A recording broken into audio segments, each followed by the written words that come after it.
We want to continue our discussion with the Mancova and Mancova by now going through the sample in the textbook for the Mancova. And this is going to begin on page 154 in your textbook. And again, we want to look at some of the preliminary adjustments they made and assume so that we just refresh how we want to do that. The first thing they discussed are the scatter plots and the Pearson correlation. So we want to do that again. So let's remember that when we do scatter plots, we're going to go into graphs, we're going to go into legacy dialogues, and we're going to come down to scatter dot. And we want to use our matrix scatter, and we'll define that. And our matrix variables are our Rincom2, Education2, which again are quantitative variables. We're going to set the markers by age, which is our covariate. We're going to put the row as respondent sex and the column as job satisfaction. Those are our two independent variables, and this is our covariable. Then we'll say OK, and then we'll get our printout. Now we have our printout, and you see it now. We have these identified by age of respondent, and you see that we have our elliptical ideas in most of these big ones. And so that shows us that idea of normality that we're looking for in linear aspects of it. Then we next move to doing our analyzing of our correlations. And here we're going to run 4 different correlations. And I'll just show you the first one so you can see how it's done. Here we have our variables. Age is always going to be there at the top. And then beneath age, we want to put our other 4 variables that we're looking at. Our 2 independent variables, our 2 dependent variables. And we'll just do an OK. And that gives us our correlation. And notice it's a minus 0.13, very weak correlation. Now the textbook says that 3 out of the 4 are significant. I think they have it reversed. And it may be the way that I put them in. Let's try it that way to see if it comes out a different way. But if we do the bivariate, if we put age here, now let's put age of respondent in, see if that makes any difference. It shouldn't. No, it doesn't. And again, it continues to be that. So I think there's a misprint there. I think they meant that 1 out of the 3 was significant.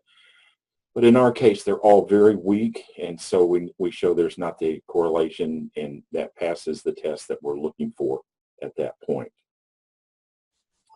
Then we move back to how the book describes what we're going to be doing, and that's as we look at page 154 and modeling how to do SPSS. So the first thing we want to do is we want to analyze. And again, we're going to come to our general linear model, and now we're doing our multivariate. And we see our dependent variables are going to be the Rincom and education. Our fixed factors are respondents and job satisfaction. Those are our independent variables. And now we add in our covariate, the age of respondent. And we want to then move through how we're going to define those. So the first thing we have to do is we wanted to find our model that we want to use in this situation. And for this one, we want to build the custom terms. Again, this goes back to what we discussed earlier. When we're building this custom model, we have to put these ideas in individually. We can't highlight them using control as we put them in the first time. But then to get this last combined variable, we have to hold the control button down so that we get all 3 of these highlighted and then move it over. And so once we've got that set up, then we're ready to go on and continue. Now we do want to come back to build terms, and we want to make sure that we show interaction there and type 3. And so then we continue. Here's where your textbook is a little different. It talks about going under the display means. Again, that has been divided between E of means and options. So for our case, we want to go under options. We get this dialog box, and we're going to uncheck descriptive and statistics at this point, and we just want to do the homogeneity test because that's what we're interested in this time. So we're going to say continue, and we have that step. Now these steps will create the output that we need to do. So we're going to come back to our multivariate page, and we're going to say OK. At this point, we get this idea, and we need to understand what we're looking at. Well, first of all, we look at Box's test, and we realize that it's 0.204. That's not significant, so we're going to use the Wilks lambda to consider what our considerations are. So as we look at the Wilks lambda, not a significant relationship between sex. There's not a significant relationship with sat job, and there is a significant relationship between age. And so that's what we're interested in to make sure that's happening. But what we're also wanting to make sure is that there's not this interaction between the three variables, and we see that that's not significant. So that factor covariant interaction is not significant, and that passes the test that we need for doing the Mancova. Now we want to conduct the full Mancova, and we come back and we go up to Analyze, and we come down to General Linear, and we're going to do Multivariate. Now in this one, we have conducted the Mancova, so everything is already there, but we've got to go in and change some things. So we're going to go into Model, and this time we're going to just do the full factorial, and that's all we need to do there. And then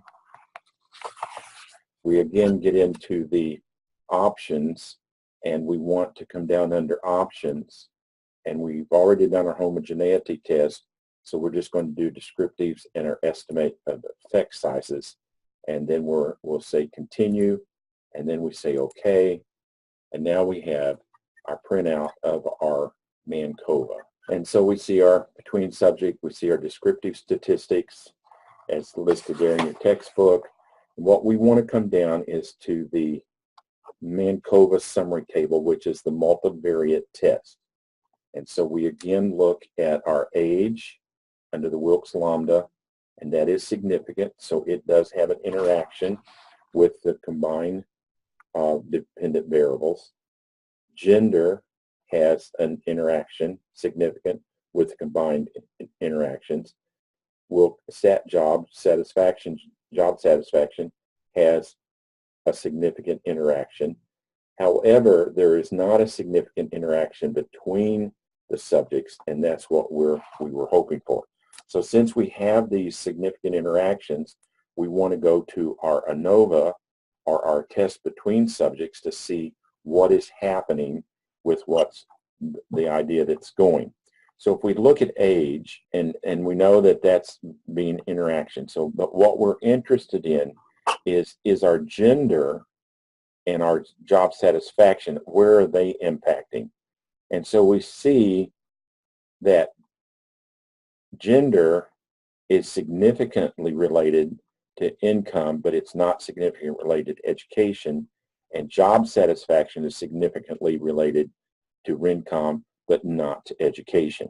And so even when we can control for age, we get similar results to that which we've found with Mancova. And again, those are the steps that we follow to do the Mancova as we control for a variable at that point.